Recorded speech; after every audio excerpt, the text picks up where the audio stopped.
سوچیے، عرب کے ریگستان کے درمیان ایک ایسی قوم رہتی تھی جو طاقت، دولت اور ہنر میں اپنے دور کی سب سے آگے تھی۔ یہ تھی قوم سمود۔ اللہ تعالیٰ نے انہیں بہت سی نعمتیں دی تھیں۔ انہیں زمین میں امن دیا گیا، ہری بھری باغات دی گئی، صاف پانی کے چشمے دیے گئے تھے اور کھیتی کے لیے زرخیز زمین دی گئی تھی، اور کھجور کے درخت دیے گئے تھے جن کے نرم اور گھنے گچھے ہوا میں جھولتے رہتے تھے۔ ریگستان کے درمیان ان کی وادی ایک جنت جیسی لگتی تھی، جہاں ہر طرف سبز باغات اور زندگی کا اثر نظر آتا تھا۔ لیکن ان کی سب سے بڑی خاصیت یہ تھی کہ وہ پہاڑوں کو تراش کر ان کے اندر مضبوط گھر بناتے تھے۔ ان کے شہر کے بڑے بڑے پہاڑوں اندر سے کھوکھلے کر دیے گئے تھے، جہاں انہوں نے اپنے گھر اور محل بنا لیے تھے۔ اس ہنر پر وہ بہت فخر کرتے تھے اور سمجھتے تھے کہ ان کی طاقت اور ان کے بنائے ہوئے گھر انہیں ہر مصیبت سے بچا لیں گے۔ دیکھو، ہمارے گھر پہاڑوں کے اندر بنائے ہوئے ہیں۔ دنیا میں کون ہمیں نقصان پہنچا سکتا ہے؟ ہماری طاقت اور یہ مضبوط پہاڑ، کوئی طوفان، کوئی مصیبت ہمیں کبھی نہیں گرا۔ یہ شہر ہمیشہ رہے گا، ہمیں کوئی مٹا نہیں سکتا۔ لیکن جب انسان اپنی طاقت پر غرور کرنے لگتا ہے تو اکثر وہ اپنے رب کو بھول جاتا ہے۔ قوم سمود کے ساتھ بھی کچھ ایسا ہی ہوا۔ اللہ تعالیٰ نے ان کی رہنمائی کے لیے انہی میں سے ایک نبی بھیجے، حضرت صالح علیہ السلام۔ اپنی قوم کو سمجھاتے تھے کہ صرف اللہ کی عبادت کرو، اس کے سوا تمہارا کوئی معبود نہیں۔ شروع میں لوگ انہیں ایک سچا اور ایماندار انسان سمجھتے تھے، لیکن جب انہوں نے اپنی قوم کو ان کے باپ دادا کے بنائے ہوئے معبود چھوڑنے کو کہا تو قوم کے سرداروں کو یہ بات پسند نہ آئی۔ انہوں نے حیرانی سے کہا، اے صالح، تم تو پہلے ہمارے بیچ ایک امید والے انسان تھے۔ کیا اب تم ہمیں روک رہے ہو کہ ہم اپنے باپ دادا کے بنائے ہوئے معبود چھوڑ دیں؟ یہ کیسے ہو سکتا ہے؟ کیا سچ میں ہمیں اپنے پرانے معبود چھوڑنے ہوں گے؟ یعنی انہوں نے سچ کو قبولنے کے بجائے اندھی روایت کو ترجیح دی۔ جب قوم نے بار بار انکار کیا تو انہوں نے حضرت صالح علیہ السلام سے کہا، اگر تم سچ میں اللہ کے نبی ہو تو ہمارے سامنے کوئی نشانی دکھاؤ۔ اس پہاڑ سے ہمارے سامنے ایک اونٹنی نکال کر دکھاؤ۔ تب اللہ تعالیٰ نے ان کے لیے ایک عجیب معجزہ ظاہر کیا، ایک اونٹنی جو اللہ کی طرف سے ایک نشانی تھی۔ حضرت صالح علیہ السلام نے انہیں تنبیہ کی اور کہا، یہ اللہ کی اونٹنی تمہارے لیے ایک نشانی ہے، اسے اللہ کی زمین میں چرنے دو اور اسے کوئی نقصان نہ پہنچانا۔ ساتھ ہی اللہ نے پانی کا ایک نظام بھی مقرر کر دیا۔ آج پانی کا دن اونٹنی کا ہے، ہمیں انتظار کرنا ہوگا، کل پورا قبیلہ پانی لے سکے گا۔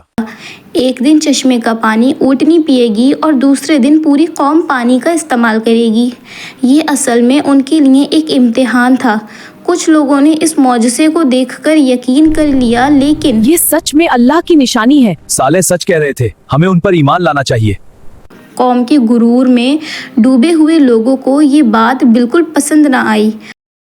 یہ اونٹنی ہمارے لیے مصیبت بن گئی ہے، ہر دن پانی اسی کا ہو جاتا ہے۔ اگر یہ اونٹنی زندہ رہی تو صالح کی بات سچ ثابت ہو جائے گی۔ آج رات ہی اس کا کام تمام کر دیتے ہیں، پھر دیکھیں گے صالح کیا کر لیتے ہیں۔ انہیں ڈر تھا کہ اگر یہ نشانی زندہ رہی تو لوگ حضرت صالح علیہ السلام کی بات مان لیں گے۔ قوم کے کچھ باغی لوگ چپکے سے اکٹھا ہوئے اور ایک بری سازش بنائی۔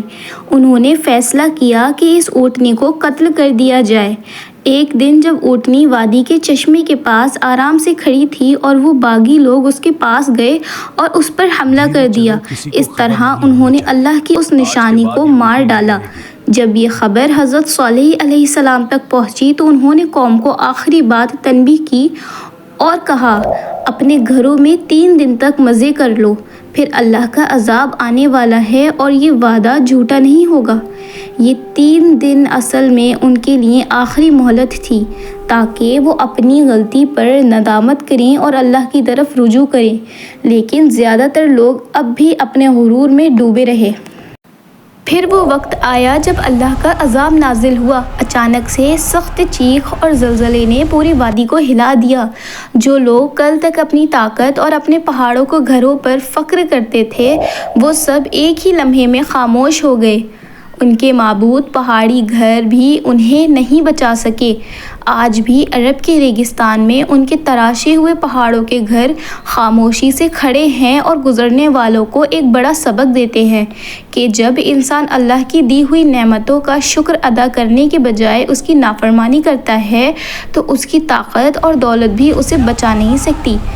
قرآن بتاتا ہے کہ جب وہ سخت چیخ اور زلزلے کا عذاب آیا تو وہ لوگ جو غرور اور نافرمانی میں ڈوبے ہوئے تھے وہی تباہ ہوئے، لیکن جو لوگ اللہ پر ایمان رکھتے تھے انہیں اللہ نے محفوظ کر لیا۔ اللہ کی حفاظت میں حضرت صالح علیہ السلام اور ان کے ساتھی اس وادی سے نکل گئے اور ان پر کوئی عذاب نہیں آیا۔